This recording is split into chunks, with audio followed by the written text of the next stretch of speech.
E. Adjust the grinding angle according to the required sharpening effect.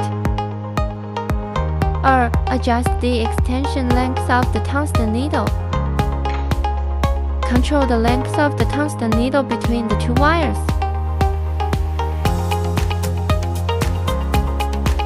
3. Adjust the knob to the highest point. 4. Insert the tungsten needle into the sharpening machine and start polishing. Turn the knob with the left hand to adjust the sharpening length, and turn the tungsten needle with the right hand to adjust the sharpening position. 5. Observe the degree of grinding and remove the tungsten needle after achieving the effect.